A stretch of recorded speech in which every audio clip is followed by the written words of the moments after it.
दिल पे रखा है। पाक रूह की कुव्वत और कुदरत में आए खुदावन बयान करने का फजल दे। और आए खुदावन हमें भी फजल देना कि हम उसे अपने दिलों में रख कर आए खुदावन उसके मुआफिक फल ला सके। आए खुदा, ये सब कुछ मांगते हैं यीशु मसीह के नाम से, आमीन। मैं दरख्वास्त करूँगा मोहतरम पास्टर ज़िया पॉल से कि वो सामने आए और खुदावन का जिंदा पाक कलाम सुनाएं।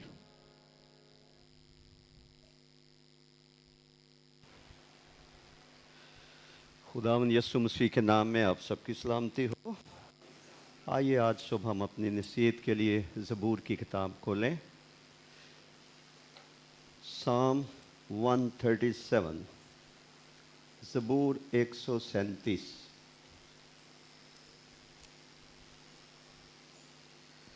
ज़बूर 137 की पहली 6 आयात की तलावत सुनिए। लिखा है, हम बाबल की नदियों पर बैठे और सैऊन को याद करके रोए। वहाँ बैत के दरख्तों पर उनके वस्त में हमने अपनी सितारों को टांक दिया, क्योंकि वहाँ हमको असीर करने वालों ने गीत गाने का हुक्म दिया और तबाह करने वालों ने खुशी करने का। और कहा, सैऊन के गीतों में से हमको कोई गीत सुनाओ। हम परदेश में खुदावंद का गीत कैसे गाएं? आए यरूशलेम, अगर मैं तुझे भूलूं और मेरा दैना हाथ अपना हुनर भूल जाए, अगर मैं तुझे याद ना रखूं, अगर मैं यरूशलेम को अपनी बड़ी से बड़ी खुशी पर तरजीह ना दूं, तो मेरी ज़बान मेरे ताल्लुक से चिपक जाए। खुदा के कलाम के पढ़े और सुने जाने पर उसकी बरकत हो। आज सुबह जो सच्चाई खुदावंद ने मेरे लिए और आपके लिए सीखने के लिए रखी है, वो है इंसानी ज़िंदगी की तरजीहात। Today I would like to speak on the subject of the priorities in the life of a child of God. इंसानी ज़िंदगी में जो तरजीहात होती हैं, किस चीज़ को, किस जगह को, किस इंसान को हम क्या मकाम देते हैं, हमारी निगाह में उसका क्या मर्तबा है, वो हमारी तमाम समाजी ज़िंदगी पर जो इंसानों के साथ रहकर हम बसर कर रहे हैं, वो हमारी समाजी ज़िंदगी पर असर अंदाज होंगी। हमारी ज़िंदगी मुख्तलिफ तरह की चॉइसेस या चुनावों से भरी हुई है। हर रोज़ हमें किसी न किसी शख्स, जगह या चीज़ का चुनाव करना होता है। हमारी choices will determine our destiny. हमारा चुनाव जो है वो हमारे मुस्तकबिल का तयन करता है और करेगा। तो लिहाजा जो कुछ भी हम इस बदन के वतन में रह के चुनते हैं, जिस शख्स, जगह को हम तरजीह देते हैं, उसका इस दुनिया में भी हमारी ज़िंदगी पर असर होता है और होगा, और मरने के बाद भी होगा। लिहाजा आज सुबह हमें अपनी ज़िंदगी में जानने की ज़रूरत है कि हमारी ज़िंदगी में किस चीज़ को या किस जगह को या किस हस्ती या शख्स को बड़ा मर्तबा या मकाम हासिल है। उसका चुनाव हम खुद करते हैं। इंसानी ज़िंदगी की तमाम तरजीहात उसके खुदा और इंसान के तल्लुकात पर असरअंदाज होती हैं। जिस चीज़ को हम अपनी ज़िंदगी में अव्वल दर्जा देते हैं, तरजीह देते हैं, उसका हमारे तल्लुकात पर गहरा असर पड़ता है।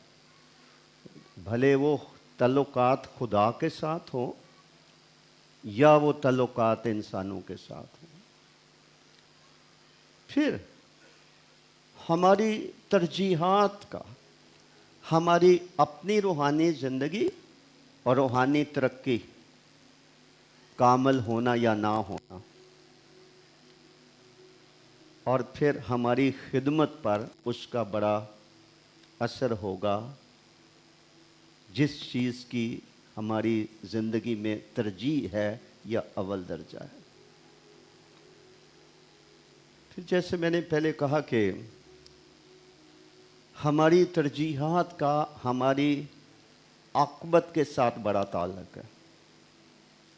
और अगर हम लाज़र और अमीर आदमी का वाक़या ज़हन में लाएं, याद करें, तो अमीर आदमी से ये कहा गया था कि बेटा या मियाँ याद कर कि तू अपनी ज़िंदगी में अपनी अच्छी चीज़ें ले चुका और लाज़र बुरी। दोनों अफराद खुदा के सामने हैं, एक तरफ लाज़र है, एक तरफ अमीर आदमी है। लाज़र अपनी बशरी ज़िंदगी में जो कुछ चुनता रहा, उसके असरात उसकी आक़िबत पर मुरत्तब हुए, यानी वो इब्राहिम की गोद तक पहुंचाया गया। अमीर आदमी की तरजीहात फ़र्क थी। अच्छे कपड़े, खाने पीने का, दावतों का शौकीन, रुपए पैसे से जिस तरह को लज्जत या खुशी हासिल हो सकती थी या चीज़ों से, गालिबन वो उनका दिल दादा रहा है। इसलिए उसे कहा गया कि याद कर तो अपनी ज़िंदगी में अपनी अच्छी चीज़ें ले चुका। अब नतीजा साफ ज़ाहिर है। अमीर आदमी अजाब में मुब्तला है, तड़प रहा है। लाज़र राहत, आराम और इज्जत की जगह पर है। और उन दोनों की आक़िबत का इन्हिसार रूए ज़मीन पर जो ज़िंदगी उन्होंने बसर की थी, जिन चीज़ों को उन्होंने चुना था, उसने उनकी आक़िबत का तयन किया था। इंसानी ज़िंदगी की जो प्रायोरिटीज़ हैं या तरजीहात हैं, उसकी एक बुनियाद, एक फाउंडेशन है, और वो है कि कोई जगह, चीज़ या शख्स हमारी ज़िंदगी में कितनी अहमियत रखता है, उसकी कितनी कदर है। जिस जगह को हम सबसे ज़्यादा कदर की निगाह से देखते हैं, हम वहाँ जाना चाहेंगे। जिस चीज़ को हम अपनी ज़िंदगी में इंतहाई कीमती समझते हैं, हम सब कुछ कुर्बान कर देंगे, उस चीज़ से दस्तबरदार नहीं होंगे।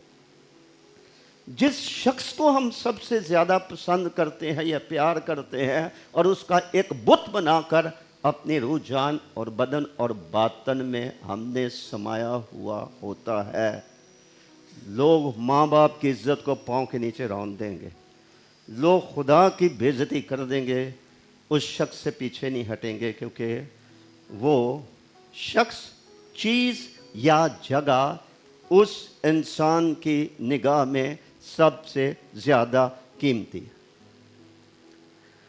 जहाँ शैतान इंसान को मुख्तलिफ मामलात में धोखा देता है, वहाँ पर एक धोखा जो आम इंसान भी खाता है और उसमें खुदा के बंदे बंदियाँ, खादम खादमाएँ, लीडर्स, कायदीन सब इससे बड़ा धोखा खाते हैं कि शैतान की लाई गई आजमाइशें हमारी ज़िंदगी की जो दुरुस्त तरजीहात हैं, उन प्रायोरिटीज़ में वो इंसान को अंधा कर देता है और इंसान जो चीज़ें वक्ती और लम्हाती खुशियाँ या लज्जतें फराहम कर सकती हैं, इंसान उसके पीछे दौड़ता है, अब्दी खुशी के पीछे नहीं, कायम रहने वाली चीज़ों के पीछे नहीं, हिलने वाली चीज़ों के पीछे। बाइबल सिखाती है खुदा के पास जो हमारे लिए चीज़ें हैं वो अब्दी हैं, एटर्नल हैं, एवरलास्टिंग हैं, कायम रहने वाली हैं। हुस्न और जमाल क्या है? दुख है। किसी की सूरत की खातिर, जिस्म की खातिर अपनी आकबत बर्बाद करके बैठ जाना, अक्कन की तरह 4 पैसों और सोने की खातिर अपने सारे घराने को तबाह करके बैठ जाना, ये एक अलमिया है। दुनिया तो उसकी जद में आ ही रही है, लेकिन अफसोस जब खुदा के बेटे और बेटियां भी इस गड़े में गिरते हैं, इस शिकंजे में आ जाते हैं, इस जाल में फंस जाते हैं।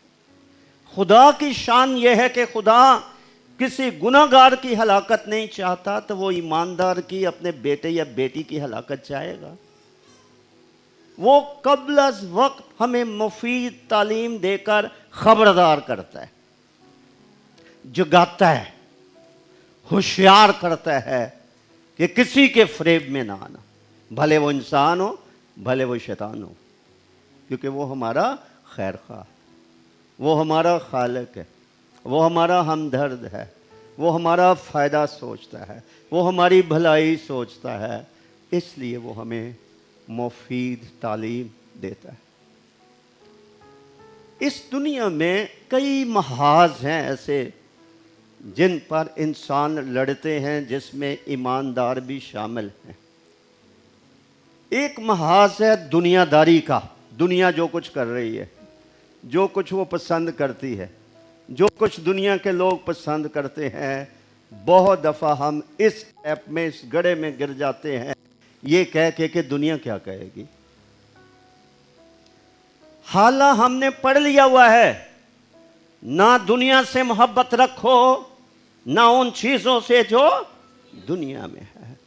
लेकिन कभी कभी हम तमाम इंसानों पर आजमाइश आती है कि हम दुनिया को खुश करने के लिए, दुनिया की चीज़ों के लिए हम खुदा की नाराज़गी मोल ले लेते हैं, लेकिन दुनियादारी के सलाब में हम बह जाते हैं। मेरी नज़र में दुनियादारी एक बहुत बड़ा पहलवान है जो इंसान को लताड़ता है, इसको हराता है।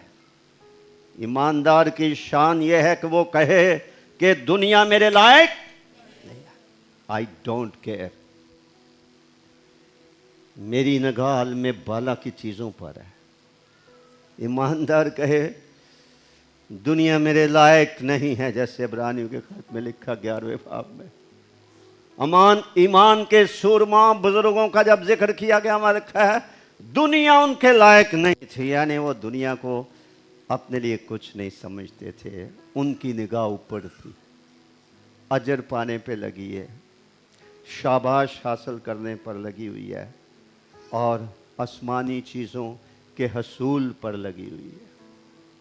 तो लिहाजा दुनियादारी एक ऐसा महाज है जिस पर जब तक हम इस जिस्म के वतन में हैं, हमें दिन रात लड़ना पड़ेगा। एक महाज है जिसका आज हम जिक्र करने लगे हैं, और वो है इंसानी तरजीहात का, कि हमारी ज़िंदगी में कौन सा शख्स मुकद्दम है, हमारी ज़िंदगी में कौन सी चीज़ बड़ी कीमती है, हमारी निगाह में कौन सा शख्स बड़ा कीमती है, हमारी निगाह में कौन सी चीज़ है जो हमारी तरजीहात में शामिल है। कल मैं दुआ कर रहा था, खुदा ने मेरे साथ मसीह की ज़िंदगी से कलाम किया जब वो 12 साल के थे। वो अपने गांव से अपने माँ बाप के साथ यरूशलेम में 7 दिन की ईद मनाने के लिए गए थे। जब वापस आए, बज़ाहिर ऐसे लगा कि वो खो गए हैं। तो माँ बाप बड़े परेशान हो गए कि हमारा लड़का कहाँ गया। 12 साल के थे वो, और वो कुड़ते हुए मसीह को ढूंढते रहे। ढूंढते ढूंढते उन्होंने जाना कि वो तो हैकल में बुजुर्गों के सामने बैठे कलाम सीख रहे हैं। तो उन्होंने उसको बड़ी तमीज़ के साथ डांटा भी कि बेटा तूने हमारे साथ ये क्या किया, मैं और तेरा बाप कुड़ते हुए तुझे ढूंढ रहे थे। यरूशलेम जाते जाते रास्ते से वापस आए थे। उनका ख्याल था कि कहीं काफिले में और लोगों के साथ होगा, लेकिन जब उन्होंने हैकल में उसको देखा और लिखा कि बुजुर्गों की सुनते और सवालात करते, जो इल्म की कुंजी है। You ask question if you want to learn. जिनके अंदर सीखने की रूह होती है वो सवालात करते हैं। जिन्होंने सिर्फ सुन के चले जाना है, भले समझ आए या ना, वो सवाल नहीं करता। तो उन्होंने उसे बुजुर्गों की सुनते और सवालात करते हुए पाया। जब उसको एहसास दिलाया कि बेटा तूने हमारे साथ क्या किया, हम तो बड़े फिक्रमंद हो गए, हमारा बेटा गुम हो गया है, हम तो फिर रास्ते से वापस आए, तुझे ढूंढते फिरे, तू यहाँ बैठा है।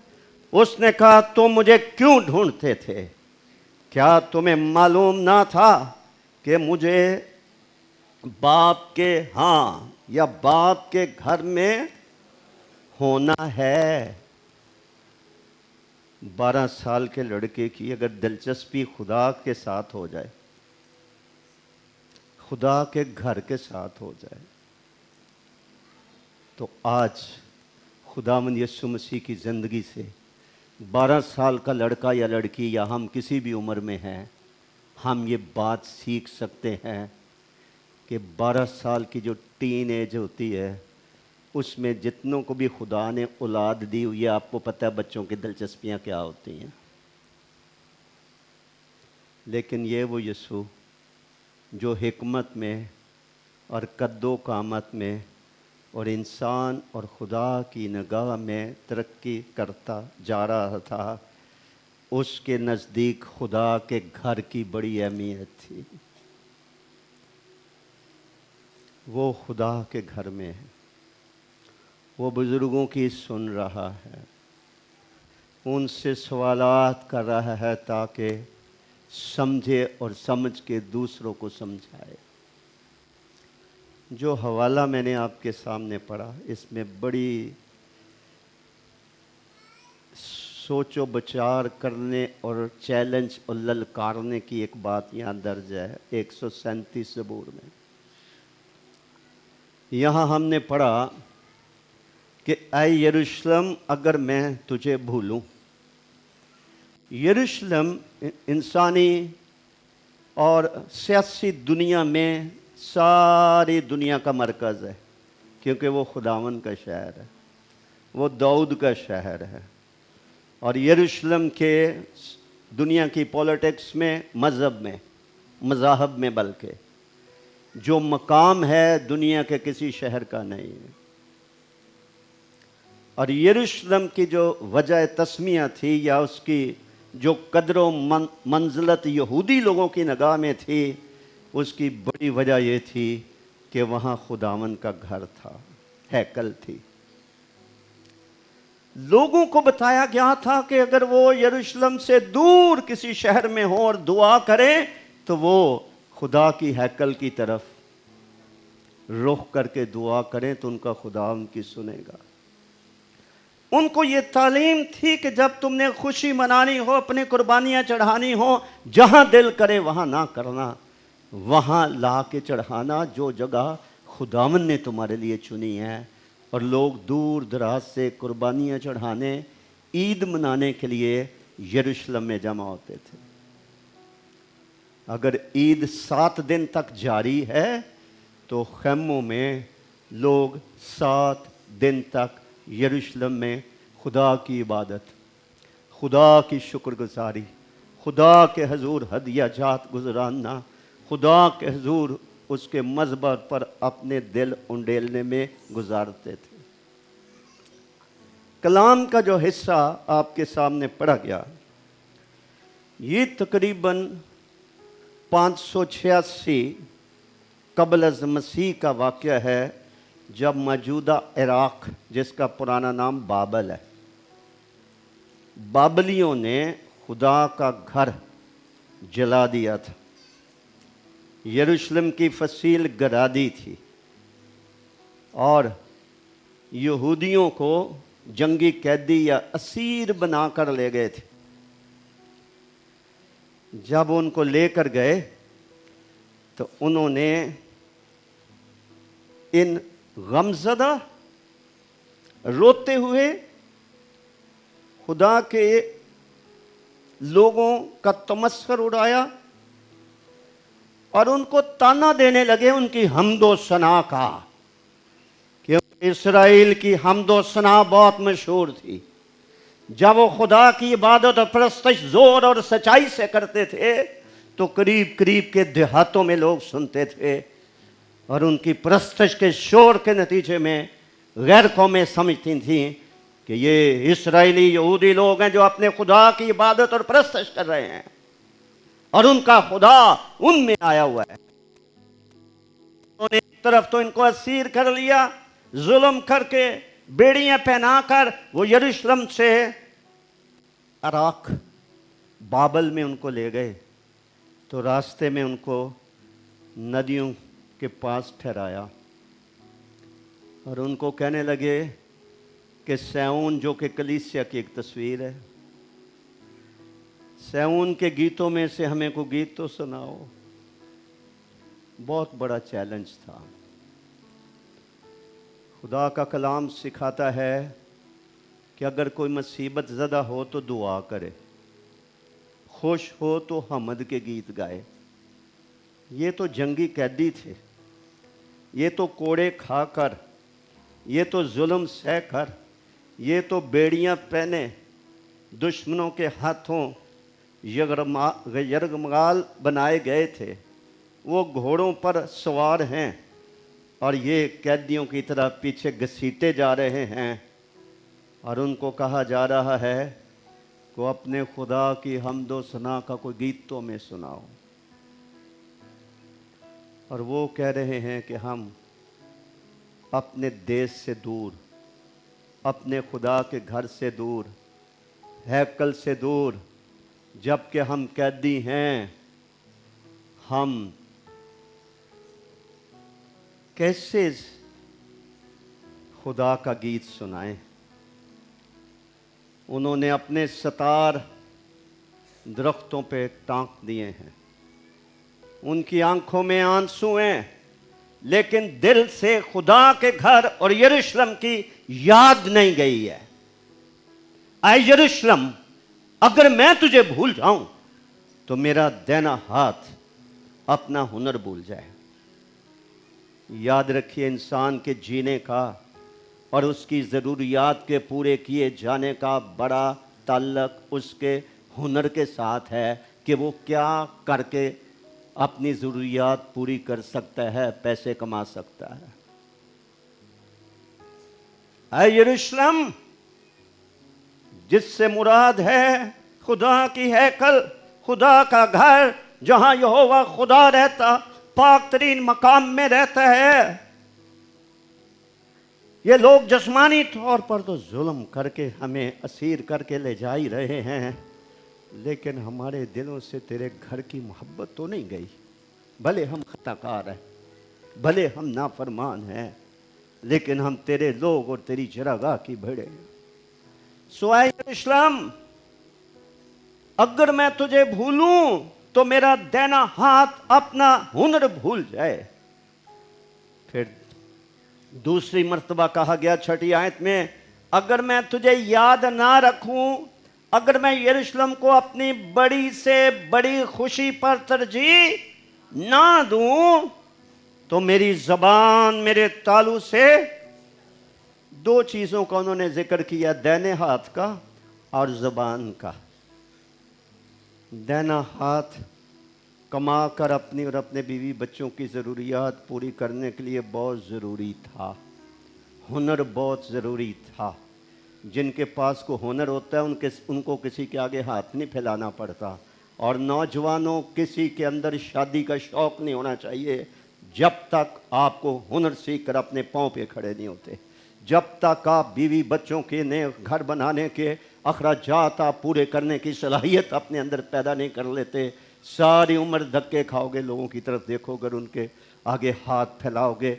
हुनर सीखिए, को प्रोफेशन को कैरियर अपना बनाइए, को काम सीखिए। जिनका पढ़ने को दिल नहीं करता, को कसब सीखिए, को हुनर सीखिए। माँ बाप पर बोझ मत बनिए जवान होकर, बल्कि उनका बोझ उठाइए। हुनर बहुत ज़रूरी है।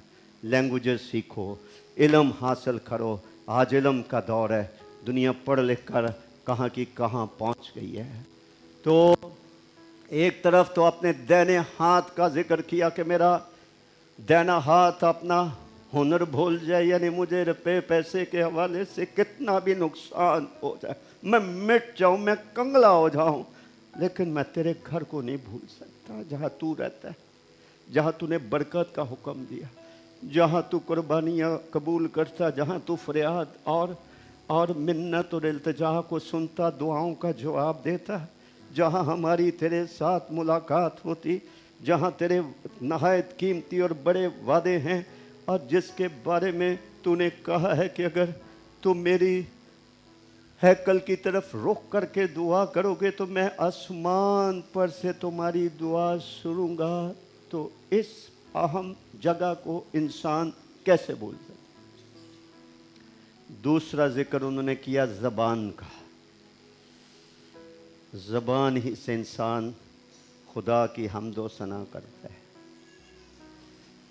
खुदा रूह है, वो चाहता है कि रूह और सच्चाई से खुदा के लोग उसकी इबादत और परस्तश करें।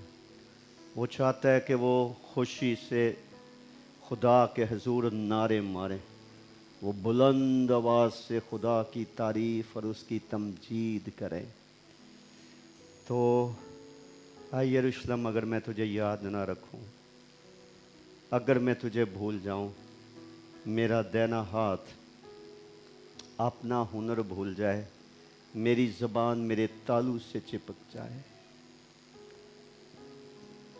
इन दो आयात से एक यहूदी की निगाह में खुदा के घर की क्या अहमियत है उसका अंदाज़ा हमें हो जाना चाहिए।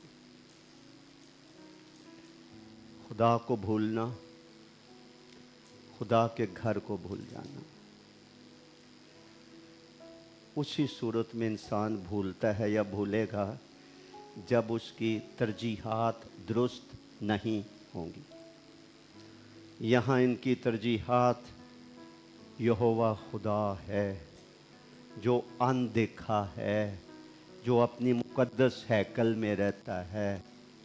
आज खुदा कलीसिया में रहता है, जहाँ 2 या 3 मेरे नाम से जमा है, मैं उनमें हाजिर हूँ। चर्च की सर्विसेज से गायब होना, पिकनिक मनाना और इधर उधर जाके खुदा का घर छोड़कर, ये बहुत बड़ी गलती होगी। खुदा की तरजीह, खुदा के तनाज़र में, उसके कलाम के तनाज़र में अपनी ज़िंदगी की तरजीहात का जायज़ा लेना, असर नौ उनको उनका तयन करना या उनको तरतीब देना कि खुदा क्या चाहता है। लूका की अंजील में एक तमसील है जो मैं ज़बानी समझाता हूँ। 14वें बाब में किसी शख्स ने ज़ियाफ़त की है और उसने अपने नौकरों को कहा कि जाओ बुलाओ, को बुलाओ। ज़ियाफ़त तैयार है, सब कुछ तैयार है, आ जाओ।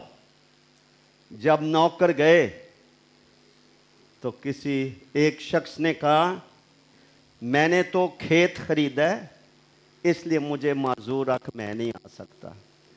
हालांकि अगर वो कल चला जाता खेत देखने, तो खेत ने अपनी जगह से कहीं चले जाना था, धोखा खा रहा था ना। ज़ियाफ़त में बुलाया गया है जिसका रूहानी मतलब है खुदावन की तरफ से बुलाहट है। बहाना क्या है? मैंने खेत खरीदा है, तो मैं तो उसको देखने के लिए जा रहा हूं, तो मुझे माजूर रखे, मैं नहीं आ सकता। तरजीह क्या है?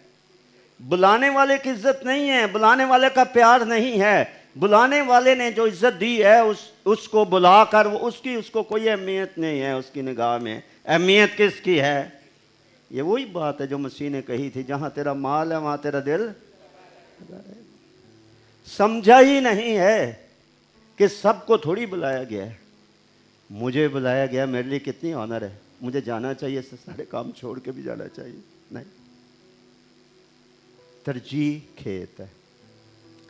दूसरे से पूछा, उसने कहा मैंने 5 जोड़ी बैल खरीदे हैं, तो मैं उनको आजमाने के लिए जाता हूं, कैसा अच्छा हल चला सकते हैं ये, तो लिहाजा मुझे माजूर रखिए, मैं नहीं आ सकूंगा।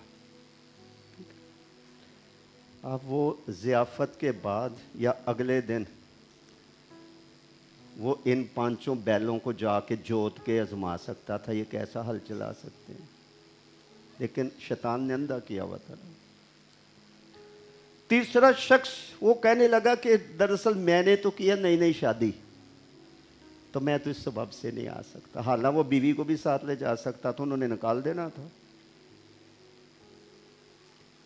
एक शाम ही थी ना, उन वक्तों में रात के वक्त ज़ियाफ़त होती थी, शाम का खाना, डिनर। तीनों अफराद की तरजीहात क्या हैं? फर्क है। जिन्होंने ये कलाम पढ़ा वो जानते हैं कि जिसने ज़ियाफ़त की थी वो इन तीनों के जवाब से क्या हुआ था? लिखा, गुस्से होकर नाराज हुआ था कि इन्होंने ये कदर की है। मैंने सारी दुनिया को थोड़ी बुलाया, मैंने तो इनको बुलाया था। इसको खेतों की पड़ी है, उसको बैलों की पड़ी है, उसको ब्याह की पड़ी हुई है। मालिक ने गुस्से में आकर कहा, ये जो बुलाए हुए थे इस लायक ही नहीं थे कि ज़ियाफ़त में शरीक होते। जाओ, अंधों को, लुंजों को, गरीबों को लेकर आओ। जाओ, चौराहों पर चले जाओ, खेतों में चले जाओ, गरीब गुरबा को मजबूर करके मेरे घर में लाओ, ताकि मेरा घर भर जाए। बहनों भाइयों, मुझे और आपको अपनी ज़िंदगी की तरजीहात को परखने की ज़रूरत है। हमारे बहाने क्या हैं? मसीह ने कहा, मुझे अपने बाप के हाँ होना ज़रूर है, ये लफ्ज़ लिखे हुए हैं। खुदा की हजूरी,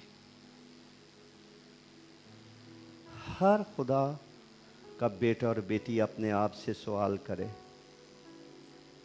कि खुदा के घर की मेरे दिल में क्या कदर व मंजिलत है, क्या तरजीह है, या और कई तरह की सरगर्मियां हैं, मसरूफियात हैं, रुपया पैसा कमाई से जुड़ी हुई हमारी मजबूरियां या बहाने हैं। बेटा याद कर, तू अपनी ज़िंदगी में अच्छी चीज़ें ले चुका और लाज़र बुरी, इसलिए यहाँ वो आराम पा रहा है, इज़्ज़त की जगह तू यहाँ तड़प रहा है। वैसे भी हमारे तुम्हारे दरमियान एक बहुत बड़ा गढ़ है, ना उधर से कोई इधर आ सकता है, ना इधर से कोई उधर जा सकता है। तो अपनी तरजीहात को वक्तन फ़क्तन उनका जायज़ा लेना, उनको समझना, कलाम की रोशनी में जहाँ जहाँ उनको दुरुस्त करने की हाजत है। उनको दुरुस्त करने से हम रूहानी तरक्की कर सकते हैं, हम अपनी आकबत संवार सकते हैं, हम खुदा को अपनी जिंदगियों से खुश कर सकते हैं। अपने आप से सवाल करने की ज़रूरत है, कौन सी चीज़, कौन सी जगह, कौन सी चीज़, कौन सी जगह, कौन सा शख्स, कौन सी हस्ती मेरे नज़दीक सबसे ज़्यादा काबिल कदर है। हमारे चुनाव उसके मुताबिक होंगे, हमारी तरजीहात उनकी मानद होंगी। मुझे याद पड़ता है कोई 25-30 साल गुजर गए होंगे, मैं इधर एयरफोर्स के या नेवी के क्वार्टरों में इबादत करवा रहा था किसी घर में। 5-6 लड़के आए, हमदो सुना हो रही थी तो आकर बैठ गए। उसके बाद मैंने कलाम सुनाया। जब मैंने कलाम सुना लिया, कहने लगे पादरी साहब तुसी कित्थों आए हो? मैंने कहा जी मैं डिगरोड़ तो आया। कहने लगे असी तुहानू पहली दफ़ा मिले, पहली दफ़ा कलाम सुने, सानू बड़ा स्वाद आया। मैंने कहा तुसी होर स्वाद लेना है? मैंने कहा उस वक़्त ये सामने जो दीवार है ऊपर जहाँ पंखा लगा, इसके पीछे किराए का चर्च होता था। तो मैंने कहा हमारी जुम्मे को इबादत होती है उधर, होर स्वाद लेना है तो तुसी जुम्मे नूं उत्थे आ जाओ। कहने लगे पारी साहब दिल तो साड़ा करदा पर असीं आ नहीं सकते। मैं कि की होया? असल च ना जुम्मे नूं असीं मिल के क्रिकेट खेडने हैं। मैं कि यार तुसी क्रिकेट इबादत के बाद खेल लेना। तो आज तक मुझे नहीं भूलता, क्रिकेट आपको क्या देगा? आप खुदा का कलाम, खुदा की इबादत, खुदा की हजूरी को रद्द करके आप क्रिकेट का शौक़ पूरा कर, क्योंकि वो जहाँ तेरा माल है वहाँ तेरा दिल लगा रहेगा।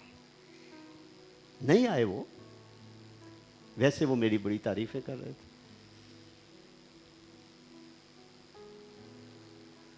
टेलीविज़न के ड्रामे हों, फिल्में हों, और आज की जो चीज़ें हमारी तवज्जो खुदा से हटाकर अपनी तरफ लगाती हैं, उनमें हमें अपने आप को, अपने घराने को, अपने बच्चों को, अगर वो हमारे इख्तियार में हैं तो उनकी मसरूफियात की निगरानी करने की ज़रूरत है। हमारी तरजीहात दुरुस्त होंगी तो हम इस अहल होंगे कि हम अपने बच्चों की तरजीहात का भी तयन कर सकें। अगर हमारी ज़िंदगी में कोई डिसिप्लिन नहीं है, कोई तरतीब नहीं है, तो बच्चे तो नकाल होते हैं, वो तो देख रहे होते हैं ये माँ बाप बड़े क्या कर रहे हैं, बुज़ुर्ग क्या कर रहे हैं। तो इसलिए अपनी तरजीहात को दुरुस्त कर। अब दुरुस्त तरजीहात क्या है? कुलसी की कलीसिया को लिखा ख़त निकालिए, उसका पहला बाब। बाइबल की तरजीहात क्या है? कुलसी की कलीसिया को लिखा गया ख़त, पहला बाब, 18वीं आयत। Colossians chapter 1 verse 18. What should be our priorities?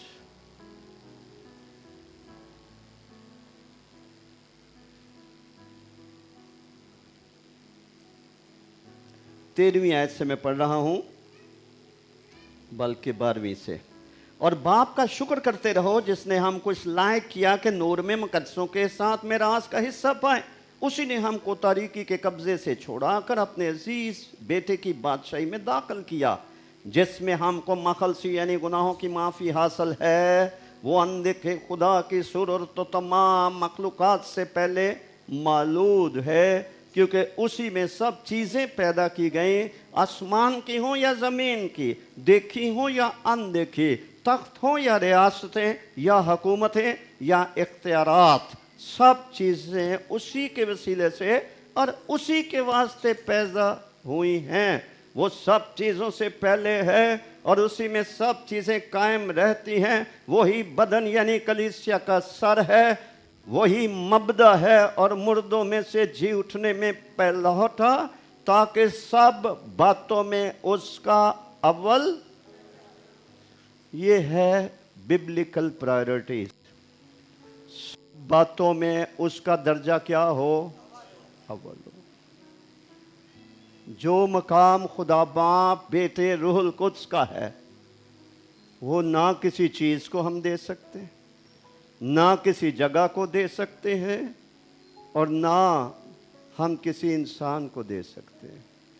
सब बातों में कलाम की तालीम यह है, सब बातों में उसका दर्जा क्या है?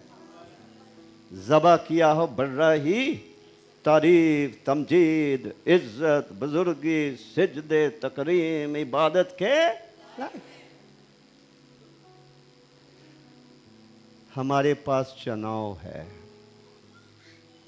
हम अव्वल दर्जा अपनी ज़िंदगी में खुदा को देते हैं, देने का अहद बांध रखा है, या हमारी ज़िंदगी में कोई और है। सब बातों में उसका दर्जा अव्वल है। 5 बातें जल्दी से बताता हूँ। बहुत सारी बातें हैं, सब बातों में तो बहुत सारी बाइबल की बातें आएंगी। 5 बातें बहुत ज़रूरी हैं, इख्तिसार के साथ बताता हूँ। सबसे पहली बात, जिसका ह्यूमन हिस्ट्री के साथ बड़ा गहरा ताल्लुक है, और ये वो गिला है जो खुदा ने आदम से किया था। आदम से खुदा ने ये कहा, चूंकि तूने अपनी बीवी की बात मानी, इसलिए जमीन तेरे सबब से क्या हो गई है।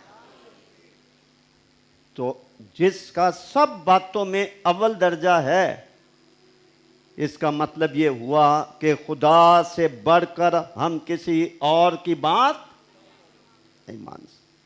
बाद में पहले खुदा, बाद में बीवी, बाद में बच्चे, बाद में दोस्त और सहेलियां, बाद में पड़ोसी या इंसान। तूने मेरी बात नहीं ना मानी।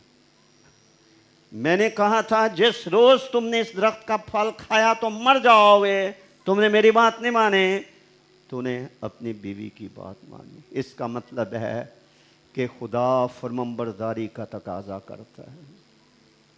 इस तशना की किताब भरी पड़ी है, ऐदे अतीक भरा पड़ा है खुदा के गिले के साथ जो उसने इसराइल के साथ किया है कि उन्होंने मेरी बात नहीं मानी। खुदा के हुक्मों पर अमल करना ये हमारी तरजीह होनी चाहिए, भले अपने भी नाराज हो जाएं, भले गैर नाराज हो जाएं, होने दें उनको। खुदा की नाराजगी जो है वो बड़ी महंगी होती है। तो चूंकि सब बातों में उसका दर्जा अव्वल है, खुदा ने ठहरा दिया है, तो लिहाजा हमें अफसरों की भी बात माननी पड़ती, इंसानों की भी बात माननी पड़ती है। लेकिन मुबारक वो ईमानदार है जिसने अपने दिल में गिरा दे रखी है कि खा कुछ भी हो जाए, मैं खुदा की किसी बात को मिट्टी में नहीं मिलने दूंगा। खुदा की बात की मेरी जिंदगी में तरजीह होगी, बाकी बाद में है। इसीलिए अमाल की किताब के 4 बाब की 19 आयत, 5वें बाब की 29 आयत, जब बुजुर्गों को कहा गया कि खबरदार यीशु का नाम लेकर बात ना करना, डरा धमका कर उनको पाबंद किया गया, ताकीद की गई कि तूने हमारे सारे इलाके में तुमने जहान को गुमराह कर दिया, अपनी तालीम फैला दी है, खबरदार यीशु का नाम लेकर बात की। उन्होंने कहा तुम इंसाफ करो कि खुदा के नज़दीक वाजिब है कि हम तुम्हारी बात खुदा की बात से ज़्यादा सुने। ये हमारे बुजुर्ग थे, इब्तदाई कलीसिया के रसूल थे। खुदा की बात मानने की खातिर उनको धक्के भी खाने पड़े, उनको बैंत भी लगे, उनको अज़ार सानी का सामना करना पड़ा, लेकिन उन्हें मालूम था सब बातों में उसका दर्जा अव्वल है। ये नामुनासिब होगा कि वो कहे कि जाओ सारी खलक के सामने अंजील की मुनादी करो और तुम हमें मना करो और डराओ, तो हम आपके डरावे की वजह से खुदा की बात को एक तरफ रख दें, सच्चाई को दबा दें। ये नहीं हो सकता है। अमाल की किताब का 5वां बाब उसकी 29वीं आयत देखिए। रसूलों के अमाल उसका 5वां बाब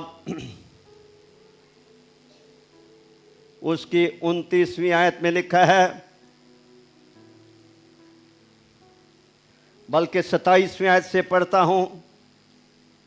फिर उन्हें लाकर अदालत में खड़ा कर दिया और सरदार काहिन ने उनसे ये कहा कि हमने तो तुम्हें सख्त ताकीद की थी कि ये नाम लेकर तालीम ना देना, मगर देखो तुमने तमाम यरूशलेम में अपनी तालीम फैला दी और उस शख्स का खून हमारी गर्दन पर रखना चाहते हो। पतरस और रसूल ने जवाब में कहा कि आदमियों के हुक्म की निस्बत खुदा का हुक्म मानना ज्यादा फर्ज है, क्योंकि सब बातों में उसका दर्जा क्या है। हननिया और सफीरा खुदा परस्त घराना है।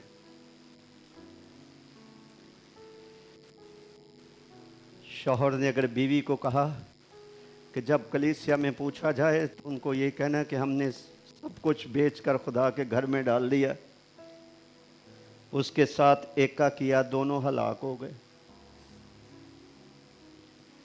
कभी कभी बीवी शौहर की हलाकत का बायस बन जाएगी, कभी कभी शौहर बीवी के लिए नुकसानदेह साबित होगा, और कभी बच्चे माँ बाप को सारी उम्र के लिए रुला देंगे। जिस बच्चे ने, जवान ने, बुजुर्ग ने अपने अंदर तहैया का रखा हो, आसमान और ज़मीन टल जाएं, मैं खुदा की बात को कभी रद्द नहीं करूँगा, रद्द नहीं करूँगी। आदमी को खुश करके सारी उम्र के लिए खुदा की नाराज़गी मोल ले लेना, ये हमारे नुकसान का बायस होगा।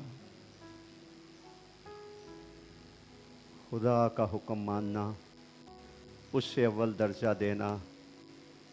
दूसरी बात, गिनती की किताब के 14वें बाब की 11वीं आयत में ज़बानी बताता हूँ। गिनती की किताब का 14वां बाब और उसकी 11वीं आयत में खुदा ने मूसा से बनी इस्राएल कौम के लिए कहा कि ये कब तक मेरा यकीन ना करने के सबब से मेरी तौहीन करते रहेंगे और इतने मोजज़ात देखकर मुझ पर ईमान नहीं लाएंगे। दूसरा जो हमारा फ़र्ज़ है, कभी कभी हमें इंसानों का और डॉक्टरों का यकीन ज़्यादा होता है और खुदा पर हमारा ईमान अल्फाज की हद तक होता है। खुदा का यकीन ना करना, किसी इंसान के बातों में आ जाना, उनके फ़रेब में आ जाना, खुदा इसको अपनी तौहीन समझता है। कब तक मेरा यकीन ना करके ये मेरी तौहीन करें। गो खुदा ने इंसान को इंसान के लिए बनाया, उसका मददगार बनाया। बहुत सारी बातों में हमें एक दूसरे का भी यकीन करने की ज़रूरत होती है, ये कोई गुनाह नहीं है, लेकिन असल बात यह है कि सबसे बढ़कर यकीन और ईमान किस पर रखना है, खुदा पर रखना है। और उसकी वजह यर्मिया नबी को जो कलाम खुदा ने दे दिया था, 17वें बाब में लिखा है, मलाहून है वो आदमी जो इंसान पर तवक्कल करता है और बशर को अपना बाजू जानता है। कई दफ़ा हमारा सिफारिश पे, रिश्वत पे ज़्यादा तल्लुकात पे हमारा ज़्यादा यकीन, ईमान, भरोसा और तवक्कल होता है और खुदा पर कम। मैं नहीं कह रहा, बाइबल कह रही है ऐसा करना खुदा की तौहीन है। खुदा अपने मुंह से कह रहा है।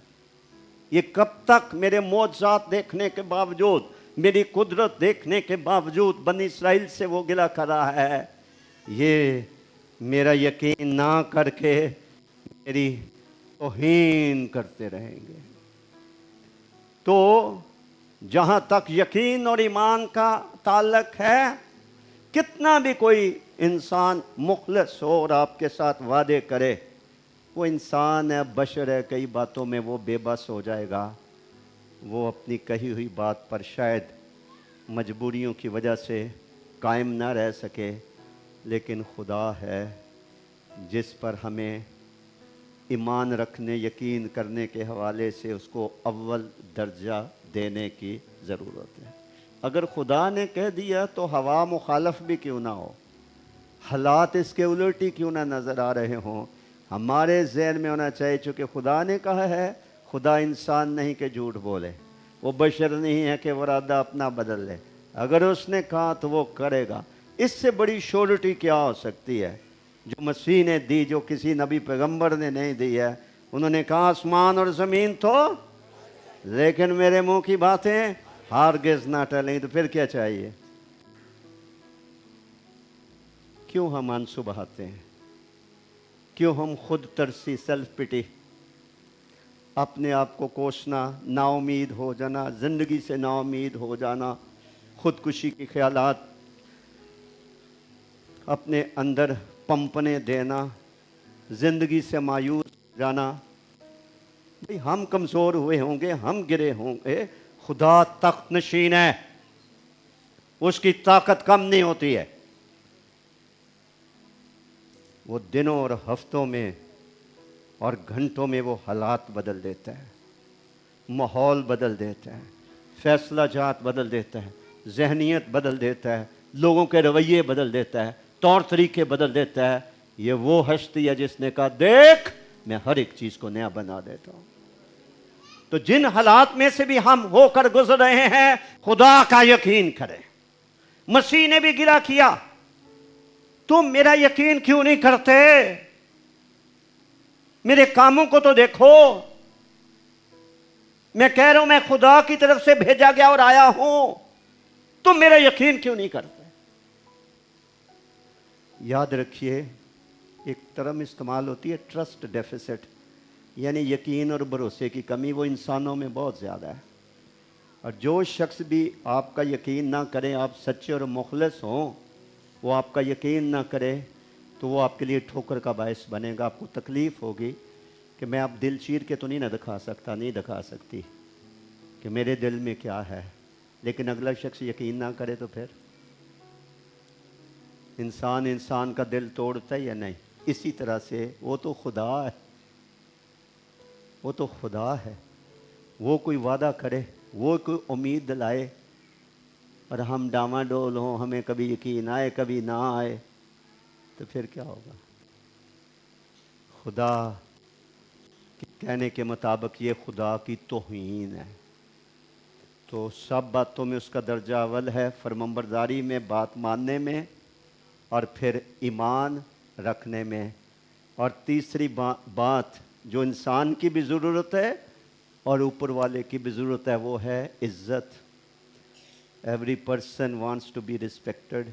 बच्चे भी चाहते हैं, कभी कभी छोटे छोटे बच्चे जो है वो अपना बेइज्जती महसूस करते हैं, रोते हैं, उनको भी इज्जत चाहिए। याद है आपको सैमुअल की किताब के 2 बाब में एक बड़े खादम से खुदा ने गिला किया, एली तू क्यों अपने बेटों की मुझसे ज़्यादा इज्जत करता है? ये गिला है खुदा का। तबाह हो गया ना घराना।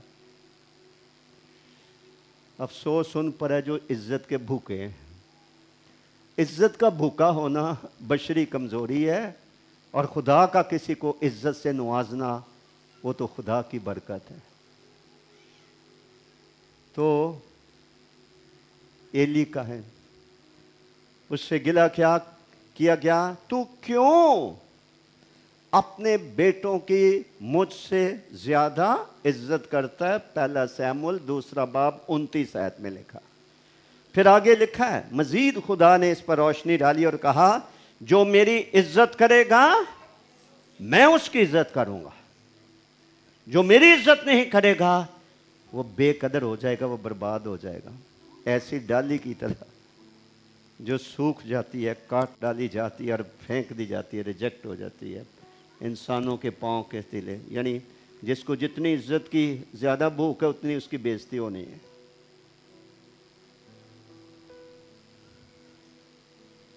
जितनी आपने अब तक बाइबल पढ़ी है, खुदा से बढ़कर कोई इज्जत, तारीफ, तमजीद, सिजदे, इबादत, भरोसे, एतबार के लायक है?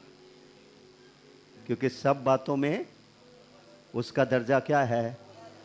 हम खुदा से बढ़कर किसी शख्स, यहाँ तक किसी जगह और किसी चीज़ की, खुदा से बढ़कर हम इज्जत नहीं कर सकते, नहीं करनी चाहिए। ये खुदा की तौहीन होगी, बेकदरी होगी। चौथी बात, 143 ज़बूर की 4 आयत में बुज़ुर्ग दाऊद ने दुआ की थी, आए खुदा मुझे अपनी मर्ज़ी पर चलना सिखा। सब बातों में जो खुदा का अव्वल दर्जा है उसमें खुदा की मर्ज़ी भी शामिल है। एक मर्ज़ी है हमारी अपनी, एक मर्ज़ी है हमारे अपनों की कि वो क्या चाहते हैं, और एक मर्ज़ी है खुदा की। संजीदा आयत पहाड़ी आवाज़ में बताई गई, जो मुझसे आए खुदावंद कहते हैं, उनमें से हर एक आसमान की बादशाही में दाखिल। आगे क्या लिखा है? लिखा है वही होगा, यानी दाखिल होगा जो मेरे आसमानी बाप की मर्जी पर चलता है। खुदावंद यीशु मसीह ने कहा कि बेटा इसलिए नहीं आया कि वो अपनी मर्जी पूरी करे, वो इसलिए आया कि अपने भेजने वाले की मर्जी पूरी करे, क्योंकि सब बातों में अव्वल दर्जा उसका है। दूसरे क्या कहते हैं, घर वाले क्या कहते हैं, इंसान क्या कहते हैं, हम खिदमत क्या कह रहे हैं, वो अपनी जगह पर है। वो क्या कह रहा है, खुदा क्या कह रहा है। और कलाम जब हम पढ़ते हैं तो ये बात रोज़े रोशन की तरह यहाँ हो जाती है कि खुदा अपने हर एक बेटे और बेटी से ये तवक्को रखता है कि वो खुदा की मर्ज़ी को अपनी ज़िंदगी में मुकद्दम जाने, प्रायोरिटी दे, तरजीह दे। इसीलिए अब्रानियों के ख़त में लिखा, मसीह ने कहा कि मैं आए बाप मैं आया हूँ। किताब में यानी तुमार में इसके बारे में लिखा, मैं आया हूँ। किताब के वर्कों में इसका जिक्र है, मैं इसलिए आया हूँ ताकि तेरी मर्ज़ी पूरी करूँ। आज मैं आपको बताता हूँ, जब इस चर्च का सिर्फ स्ट्रक्चर बना था, प्लस्तर नहीं है, खिड़कियाँ दरवाजे नहीं, मैं यहाँ पर को दरी बिछा के दुआ कर रहा था। कम से कम 27 साल हो गए होंगे। ऐसे मुझे रूहुल कुद्स ने पीछे खड़े होके कहा, जब मैं दुआ करा, कुछ बातों में तो अपनी मर्जी कर लेता है, कुछ बातों में तो मेरी करता है। मैं उस वक्त तक यही समझ रहा था कि मैं सब बातों में खुदा की मर्जी करता हूँ। और रूहुल कुद्स मुझ पर नाजुल हुआ जोर से, और मैं अकेला इधर धाड़े मार मार रो रहा था। खुदा फिर दिखाना शुरू किया कि कहाँ कहाँ तूने मेरी मर्जी पूरी, कहाँ कहाँ तूने अपनी कर ली। I had to repent. हम सबके साथ होता है। अगर हम मुखलस हो, ईमानदार हो, सच्चे हों, अपने दिलों को जाने, तो फिर हमें मानना पड़ेगा कहाँ कहाँ हमने अपनी मर्ज़ी की है, कर रहे हैं और करते जा रहे हैं, और कहाँ हम खुदा की मर्ज़ी पूरी कर रहे हैं। क्योंकि खुदा की मर्ज़ी पूरी करने की कीमत चुकानी पड़ती है। उससे नुकसान भी होता है, दुख भी होता है, खुद ही पर चोट भी लगती है, आंसू भी बहते हैं। उसकी मर्जी पूरी करना। इसीलिए यूहन्ना की इंजील के 5वें बाब की 30 आयत में लिखा है, बेटा इस दुनिया में इसलिए नहीं आया कि अपनी मर्जी पूरी करे, बल्कि अपने भेजने वाले की मर्जी पूरी करे। फिर खुदा यीशु अल मसीह मत्ती की इंजील के 12वें बाब की 50 आयत में कहते हैं, जो कोई मेरे आसमानी बाप की मर्जी पर चले वो ही मेरा भाई, वो ही मेरी बहन और वो ही मेरी माँ है। इससे आप अंदाज़ा कर लें कि खुदा की निगाह में ये कितनी अहम बात है कि हम कोई काम खुदा की मर्ज़ी के ख़िलाफ़ ना करें, भले हमें कितना ही नुकसान क्यों ना। और आखिरी बात जिसका ज़िक्र हमें मरकज़ की इंजील के 12वें बाब की 28 से 30 आयत तक मिलता है। और किसी ने मसीह से पूछा, सब हुक्मों में अव्वल कौन सा है? मत्ती की इंजील मरकज़ 12 बाब 28 आयत। किसी ने पूछा, सब हुक्मों में अव्वल हुक्म कौन सा है? मसीह ने कहा, सब हुक्मों में अव्वल हुक्म ये है, सुन ऐ इस्राएल, खुदावन हमारा खुदा एक ही है, लिहाजा तू अपने सारे दिल, अपनी सारी जान, अपनी सारी अकल और अपनी सारी ताकत से खुदावन अपने खुदा से क्या रख। इसका फिर मतलब क्या हुआ? खुद ही फैसला कर लो। खुदा से बढ़कर हम किसी से, खाली जगह पुर करो, खुदा से बढ़कर हम किसी से मोहब्बत नहीं कर सकते। उन्होंने आगे दूसरा हुक्म भी बताया था। दूसरा इसकी मानद ये है कि अपने पड़ोसी से मोहब्बत रख। इंसानों से आपस में मोहब्बत रखोगे तो लोग जानेंगे तुम मेरे शागिर्द हो। तो जब तरजीहात की बात आती है, प्रायोरिटीज़ की बात आती है, तो अगर खुदा का सब बातों में अव्वल दर्जा है, तो जिस जिस जिस शख्स, जगह, चीज़ से हम मोहब्बत करते हैं उसमें हमें जानने की ज़रूरत है कि सबसे ज़्यादा मोहब्बत हम किससे करते हैं। बाइबल का जो अव्वल हुक्म है मसीह की ज़बान मुबारक से, वो मैंने आपको मरकज़ के इंजील के 12वें बाब के हवाले से बता दिया। उनका जवाब ये है कि हम खुदा से बढ़कर किसी और चीज़, शख्स, जगह से मोहब्बत नहीं कर सकते। अगर हम कर रहे होंगे तो हमारी तरजीहात दुरुस्त नहीं होंगी। और खुदा इंसानों की मोहब्बतों को परखता है, आजमाता है। अब्राहम और सारा, जिस जोड़े के 24 साल तक औलाद ना हो और फिर एक कीमती, खूबसूरत, सेहतमंद बेटा मिल जाए, तो वो तो उनकी आंख का तारा बन गया ना, उनकी तो मोहब्बत का मरकज़ बन गया। खुदा ने मोहब्बत को ही हार डाला। तब खुदा ने अब्राहम को जमाया, इस बेटे को लो, मोरिया के उन पहाड़ों पर जो मैं तुझे दिखाऊं, सोख्तनी कुर्बानी के तौर पर इसको नज़र कर लो। ये वो बुज़ुर्ग है, ऐसे नहीं ईमानदारों का बाप कहलाया। मुझे लगता रात उसको नींद नहीं आ रही थी, कब पाँव फूटे, रोशनी हो, जो कुछ खुदा ने कहा है मैं पूरा करूं। सुबह सवेरे उठा, लकड़ियां ली, छुरी ली, लड़के को लिया, गधा लिया, खुदा का हुक्म मानने के लिए चल पड़ा। जब छुरी चलाने लगा, पीछे से आवाज़ आई, अपना हाथ रोक ले। अब मैं जान गया, ये जो इंसानों की मोहब्बत है ना, खोखली और झूठी, खुदा हमारी ज़बान का यकीन नहीं करता कि हम ज़बान से क्या कह रहे हैं। उसने तो पहले गिला किया था कि ये उम्मत होंठों से तो मेरी, पर इनके दिल। इंसान अगर इंसान से मोहब्बत का दावा करे, वो भी परखी जानी चाहिए, किसी के फ्रेब में ना आ जाना। अगर इंसान खुदा से कहे, दाऊद की तरह कहे, खुदावन मैं तुझसे मोहब्बत रखता हूँ, तो खुदावन क्या करेगा? वो किसी टेस्ट में से गुजारेगा। वो मोहब्बत को परखेगा कि ये अल्फाज की हद तक है।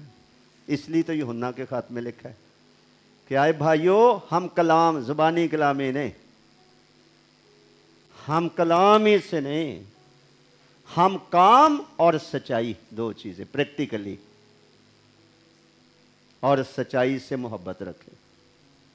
जब खुदावन ने इस बुज़ुर्ग को आज़माया, ये अपने टेस्ट में, अपने इम्तिहान में पास हो गया। खुदा ने अब मैं जान गया, इसलिए मैंने भी कसम खाई है कि मैं तुझे क्या दूंगा। आज फैसला कर लो।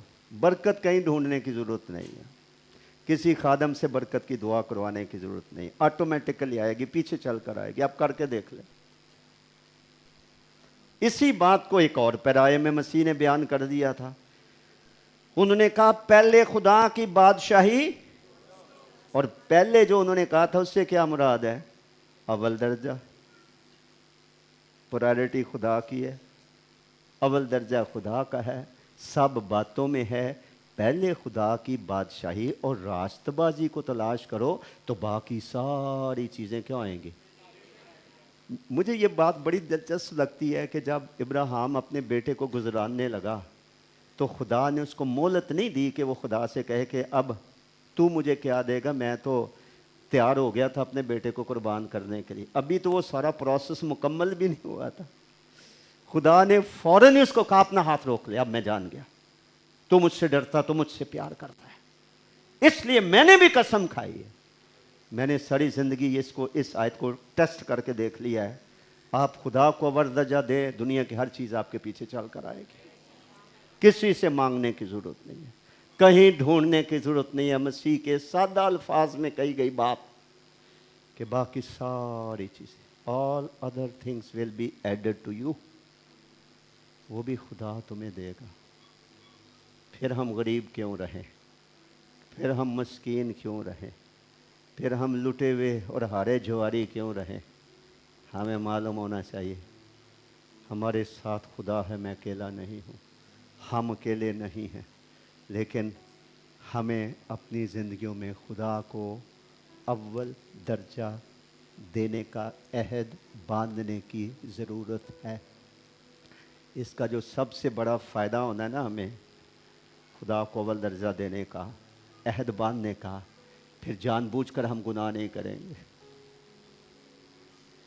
जब हम कहेंगे कि हम, मेरी ज़िंदगी में कुछ भी हो जाए, मैंने खुदा की बात माननी है, तो गुनाह हमारे से कैसे होएगा। मैंने खुदा के कलाम को मिट्टी में नहीं मिलने देना, मैंने खुदा की मर्ज़ी के ख़िलाफ़ कुछ करना ही नहीं, भले कोई कितना ही मेरे ऊपर प्रेशर डाल दे, फिर गुनाह कैसे होएगा। जब ऐसा नहीं होगा और हमें फ़तह मिल जाए कि हम दिन ब दिन रूहानी तरक्की नहीं करते जाएंगे, हम कामलियत के दर्जे पर नहीं पहुंचते, हमारा मसा, हमारी तौफीक, हमारी खिदमत, हमारा रोया नहीं बढ़ेगा। लिहाजा आए, समझे कि रूह कलीसिया से क्या कह रहा है। अपने अपने गिरेबान में हम झांक कर देखें, अपनी ज़िंदगी की तरजीहात में अगर कोई खलल है, बेतरतीबी है, डिसऑर्डर है, उसको दुरुस्त करने की ज़रूरत है। साल के आखिर तक हम पहुंच रहे हैं। अक्सर नए साल पर लोग नए अहद बांधते हैं। मेरी दरख्वास्त है, नए साल का इंतज़ार मत करो, कल का नहीं पता क्या होगा। लिखा, अगर आज तुम उसकी आवाज़ सुनो, अपने दिलों को सख्त ना करो। कुछ भी हो जाए, अगर आप रूहानी ज़िंदगी से लुत्फ़अंदोज़ होना, अगर आप खुदा को खुश करना चाहते, अगर आप खुदा के जलाल का बायस बनना चाहते हैं, अगर आप फलदार खिदमत करना चाहते हैं, अगर आप इंसानों के लिए बायस से बरकत बनना चाहते हैं, खुदा को अपनी ज़िंदगी में अव्वल दर्जा देने का पुख्ता किस्म का फैसला कर लें। बाकी काम खुदा का। वो अपने वादे को पूरा करेगा। हालेलुया रब्बा शकरा। आए हम इस यकीन और ईमान के साथ खड़े हों जैसे खुदा हमारे दरमियान मौजूद है। वो नज़र नहीं आ रहा, लेकिन वो हमारे दरमियान अपने कहने, अपने वादों के मुताबिक है। और ऐसे हम ख्याल करें जैसे हम खुदा की अदालत में खड़े हैं, जैसे खुदा हमारे दरमियान तख्त नशीन है और हम उसके बेटे बेटियां अपने बाप के घर में हैं, और हम अपने वक़्त का जायज़ा लें, हम अपना वक्त कहाँ कहाँ गुजारते हैं। कि जब चर्च में बाइबल स्टडी होती है आप कहाँ होते हैं, जब दुआ में होती है आप कहाँ होते हैं। आप सिर्फ कोई संडे क्रिश्चियन ही हैं या कोई और भी है आपके दिल में खुदा की मोहब्बत? जितना ज़्यादा हम खुदा के करीब जाएंगे उतना ही खुदा अपना आसमान हमारे वास्ते खोलेगा। खुदा से बढ़कर कोई इज्जत, एतबार, भरोसे, सिजदे के लायक नहीं है। सब बातों में उसका दर्जा अव्वल है। जहां जहां हमने उसको नहीं दिया और उससे तौबा करने की जरूरत है। ये खुदा की तौहीन है। उसकी इज्जत इसमें है कि हम वादा करें किसी इंसान के साथ नहीं, खुदा के साथ। हालेलुया रब्बा शिकत रबर संडोरजी की सब दुआ में लग जाइए। हालेलुया। अपने खुदावंद की आवाज़ सुनी रूहुल कुद्स के वसीले से अब अपनी बात करने की ज़रूरत है। अपने खालक से, अपने मालक से, अपने राज़क से, अपने परवरदिगार से, अपने आदल और मुनसिफ खुदा से, यहोवा यरी से, जो कहर करने में धीमा और शफ़क़त और वफ़ा में गनी खुदा है, जो हमारा फ़ायदा ढूंढता है। उसने कहा जब तुम बुरे होकर बच्चों को अच्छी चीज़ें देना जानते हो तो तुम्हारा आसमानी बाप तुम्हें अच्छी चीज़ें क्यों कर ना देगा। मत चीज़ों के पीछे भागें, मत इंसानों के पीछे भागें, खुदा के पीछे खुदा को तलाश करो, खुदा को तलाश करो, उसकी तवानाई का दामन छू लें। हालेलुया। हाला बारा शिककर बारा जीता ठारा सिंधा।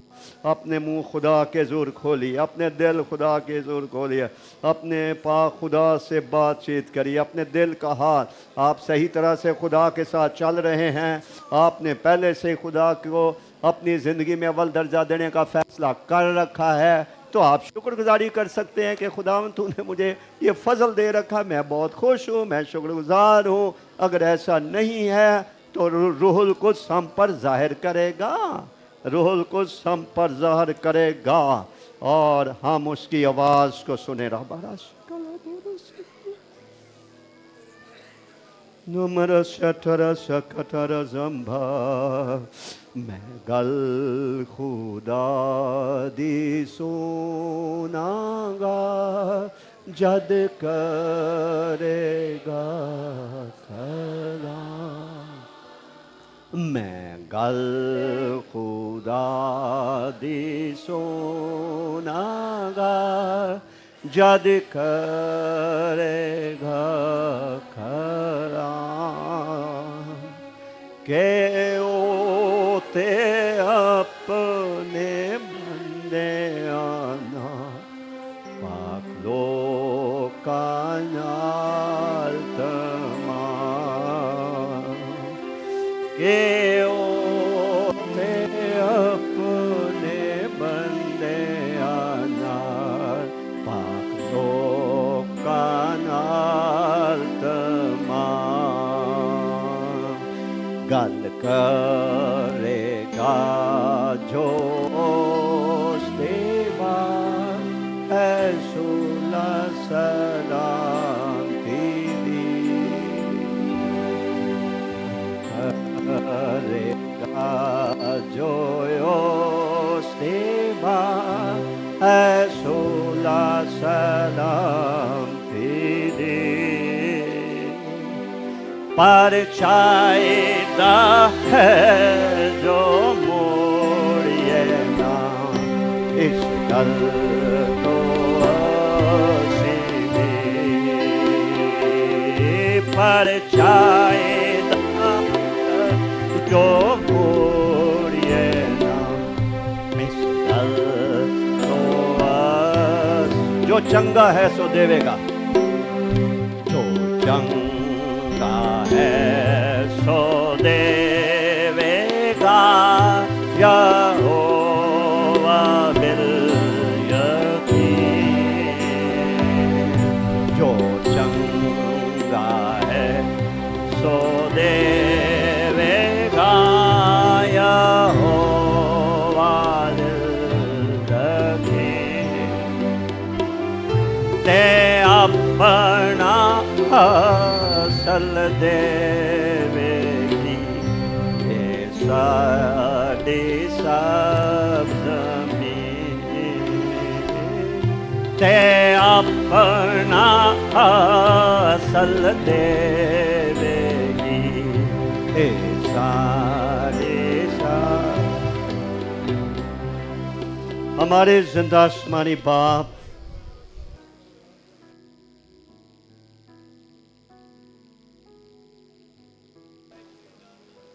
कि आप अपनी मुकद्दस हैकल में हैं,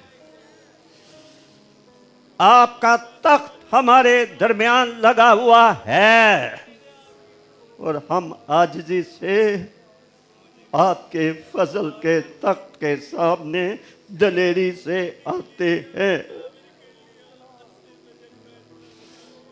अपनी ज़ाहिरी जिंदगी, अपनी पोशीदा जिंदगी, अपना जाहिर और बातन आपकी हजूरी में रखते हैं बाप। रूहे पाक मुझ पे आ, रूहे पाक हम पे आ, उन सारी बातों की निशानदही कर,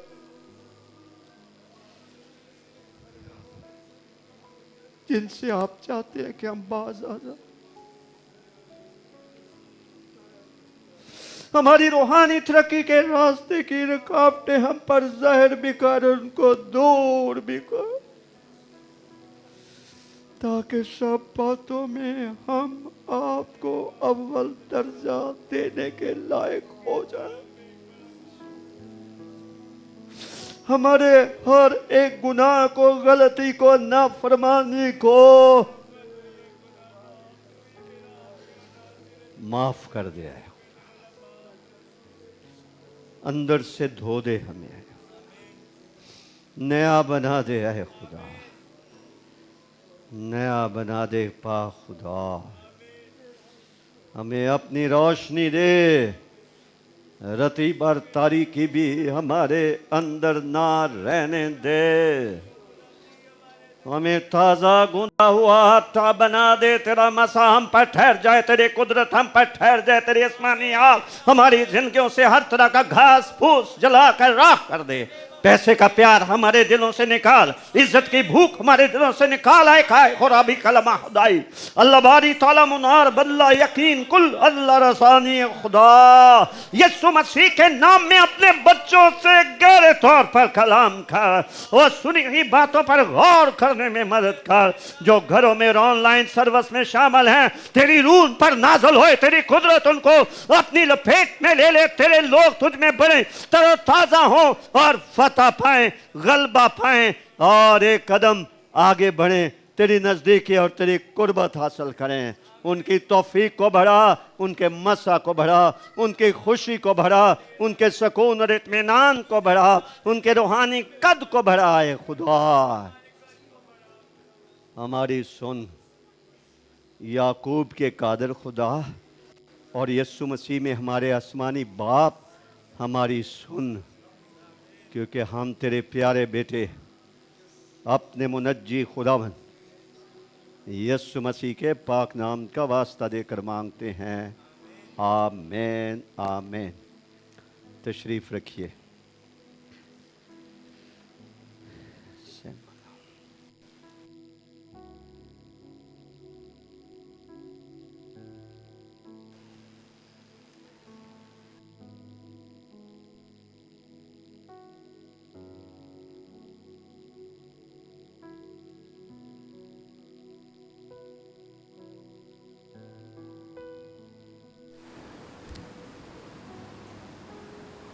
खुदा के कलाम में लिखा है, जिस रात वह पकड़वाया गया उसने रोटी ली और शुक्र करके तोड़ी और अपने शागिर्दों को देकर कहा, लो खाओ, ये मेरा वो बदन है जो सलीब पर बहुतों के गुनाहों की मुआफ़ी के लिए तोड़ा जाता है।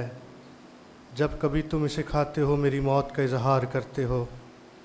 और इसी तरह रोटी के बाद उसने शीरा भी लिया और कहा, लो पियो, क्योंकि ये मेरे खून का वो नया अहद है जो बहुतेरों की गुनाहों की मुआफ़ी के लिए बहाया जाता है। जब कभी तुम इसमें पियो तो मेरी मौत का इजहार करते हो। लिहाजा आइए आज सुबह हम उसकी मौत को याद करते हुए, उसका इजहार करते हुए, अपने गुनाहों की मुआफ़ी को और अपनी बख्शिश को याद करके, अपने मोहसिन को याद करके हम इस रोटी और शीरे पर बरकत भी चाहेंगे और हम शुक्रगुजारी से इसमें शरीक भी होंगे। और ये भी ध्यान रहे और याद रहे कि जो कोई नामुनासिब तौर पर खुदावन के खून और बदन में शरीक होता है वो इस खाने और पीने से सज़ा भी पाता है। आइए हम अपने आप को जांचें, चंद लम्हे हम लें और इन लम्हात के अंदर हम अपने बातन में झांकते हुए इकरार की हालत में अपने गुनाहों की मुआफ़ी मांगते हुए खुदावन के खून और बदन में शरीक हों। आसमानी प्यारे खुदा बाप, इस रोटी के लिए हम तेरा शुक्र अदा करते हैं जो हमें ये याद दिलाती है कि हमारा मोहसिन, हमारा फ़िदिया देने वाला सलीब पर हमारी खातिर मुआ है। उसका बदन, उसका गोश्त हमारी खातिर सलीब पर तोड़ा गया है और ये रोटी तेरे बेटे मसीह के बदन का मुशाबे है।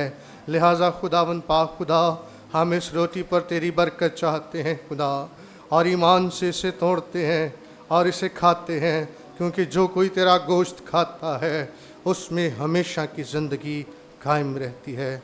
और इसी तरह प्यारे खुदावन पाक खुदा, हम इस प्याले के लिए भी तेरा शुक्र अदा करते हैं। अंगूर का ये शीरा जो तेरे बेटे मसीह के बहाए हुए कीमती लहू का मुशाबे है, इस प्याले पर खुदा बाप हम तेरी बरकत चाहते हैं और खुदावंद तेरे डर, तेरे खौफ में, इकरार की हालत में हम खुदावंद पाक खुदा इस प्याले में शरीक होते हैं। ये तेरे बेटे मसीह के खून का वो नया अहद है जो बहुतेरों के गुनाहों की मुआफ़ी के लिए बहाया गया है। और खुदावंद पाक खुदा, इसमें हमारी मखलसी है, हमारी शिफा है, हमारी सलामती है और हमारी ज़िंदगी है, क्योंकि जो कोई तेरा गोश्त खाता है और तेरा खून पीता है उसमें हमेशा की ज़िंदगी कायम रहती है।